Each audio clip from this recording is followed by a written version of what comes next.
Hello friends, இன்னைக்கு ரொம்பவே ஒரு ஹெல்தியான ஒரு டேஸ்டியான வெயிட் லாஸ் ரெசிபி தான் பார்க்க போகிறோம்.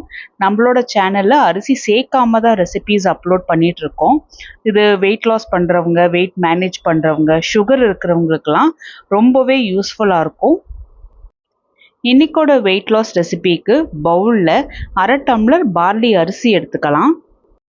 பார்லி அரிசி எனர்ஜியை பூஸ்டப் பண்ணுறதுக்கு, சுகர் லெவலை கம்மி பண்ணுறதுக்கு, டைஜஷன் இன்க்ரீஸ் பண்ணுறதுக்கு ரொம்பவே ஹெல்ப்ஃபுல்லாக இருக்கும். அதே டம்ளரில் 1/4 டம்ளர் பாசி பருப்பில் அதிகப்படியான ப்ரோட்டீன்ஸ், விட்டமின்ஸ் எல்லாம் இருக்குது. இது கூட நான் எடுத்துருக்கிறது 1/2 டம்ளர் கருப்பு உளுந்து. ஸோ கருப்பு உளுந்து நம்ம தோலோடவே தான் நம்ம எடுத்துக்க போகிறோம். ஏன்னா தோலோடவே எடுக்கும்போது கால்சியமோட சேர்த்தி ஃபைபரும் கிடைக்கும். 1/2 டம்ளர் பச்சை பயிரும் எடுத்திருக்கோம். பச்சை பயிரில் அதிகப்படியான ப்ரோட்டீன்ஸ், விட்டமின்ஸ், மினரல்ஸ் இருக்குது. பொட்டாசியம், மெக்னீஷியம்லாம் இருக்குது. இதில் 1/4 டீஸ்பூன் வெந்தயமும் சேர்த்தி தண்ணி ஊற்றி 3லேருந்து 4 முறை நல்லா கழுவி எடுத்துக்கணும். வெந்தயம் சுகர் கண்ட்ரோல் பண்ணுறதுக்கு ரொம்பவே ஹெல்ப்ஃபுல்லாக இருக்கும். நம்ம ஏன் ரொம்ப கம்மியாக யூஸ் பண்ணுறோம்னா, அதிகம் சேர்த்தினோம் அப்படின்னா கசப்பு தன்மை வரும். ஸோ இதை நல்லா வாஷ் பண்ணியாச்சு. ஒரு 5 மணி நேரம் ஊற வச்சிடலாம். 5 மணி நேரத்துக்கு அப்புறம் இந்த இன்க்ரீடியன்ஸ் எல்லாமே நல்லா ஊறி வந்திருக்கு. தானியங்களை பொறுத்த வரைக்கும் நல்லா ஊற வச்சு, அரைச்சி, புளிக்க வச்சு சாப்பிட்டோம்னா டைஜஷனுக்காக இருக்கட்டும், உடம்புக்காக இருக்கட்டும் ரொம்பவே ஹெல்தியானது. தண்ணியிலேருந்து வடித்து எடுத்து மிக்சி ஜாருக்கு ட்ரான்ஸ்ஃபர் பண்ணிவிட்டு தேவையான அளவுக்கு கல்லுப்பும் தண்ணியும் சேர்த்தி நான் நல்லா நைஸாக அரைச்சி எடுத்துகிட்டு வந்திருக்கேன். இதை ஒரு 5 மணி நேரம் ஃபர்மெண்டேஷன் விடணும். நம்ம இருக்கிற ஏரியாவோட கிளைமேட்டிக் கண்டிஷனை பொறுத்து நம்ம இதை ஃபர்மெண்ட் பண்ணிக்கணும். இங்கே நல்லா வெயில் அடிக்கிறதுனால ஒரு 5 மணி நேரத்துலேயே நல்லா புளிச்சு வந்துடும். இதை ஒரு முறை நல்லா கலந்துட்டுக்கணும். அதுக்கப்புறம் தான் தண்ணி ஊற்றணும். ஏன்னா மேலே கெட்டியாக இருக்கிற மாவெல்லாம் இருக்கும், கீழே தண்ணி தேங்கி நின்றுக்கும். அதனால நல்லா கலந்துட்டுட்டு அதுக்கப்புறமா தேவைப்பட்டுச்சுன்னா மட்டும் தண்ணி ஊற்றி கலந்து எடுத்துக்கோங்க.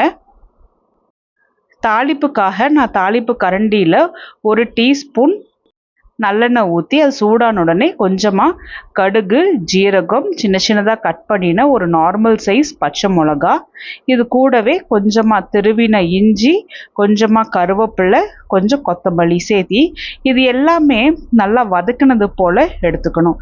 நல்லா மொறுமொறுப்பாக வறுத்து எடுக்கும்போது பச்சை மிளகாவோட ஃப்ளேவரே நல்லாயிருக்கும். காரம் தட்டாமல் நல்ல ஒரு டேஸ்ட்டு, வாசனை கொடுக்கும். ஸோ இதையும் மாவில் போட்டுட்டு ஒரு நார்மல் சைஸ் கேரட்டையும் திருவி சேர்த்தி நல்லா கலந்துட்டுக்கலாம். இன்னைக்கு நம்ம இந்த மாவில் இட்லி தான் செய்ய போகிறோம். அதனால மாவோட பதங்கிறது ரொம்ப முக்கியம்.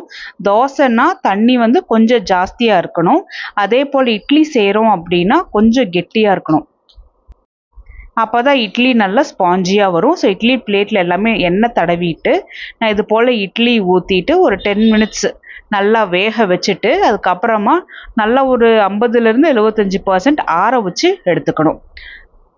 சைட் டிஷ்ஷுக்கு மிக்சி ஜாரில் சின்னதாக கட் பண்ணின 2 துண்டு தேங்காய், 3 டேபிள் ஸ்பூன் பொட்டுக்கடலை, 1/4 டீஸ்பூன் ஜீரகம், காரத்துக்காக 2 பச்சை மிளகா, ஒரு சின்ன துண்டு இஞ்சி,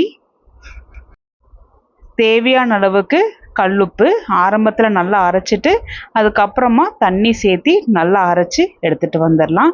அவ்வளோதான். தேங்காய் சட்னி நல்லா டேஸ்ட்டாக இருக்குது. இது போல் செஞ்சோம்னா நான் இன்றைக்கி தாளிக்கலை, சரி எதுக்கு எக்ஸ்ட்ராவாக எண்ணெய் ஊற்றணுன்னு. நீங்கள் விருப்பப்பட்டால் நீங்கள் எண்ணெய் ஊற்றி தாளித்து ஊற்றிக்கலாம்.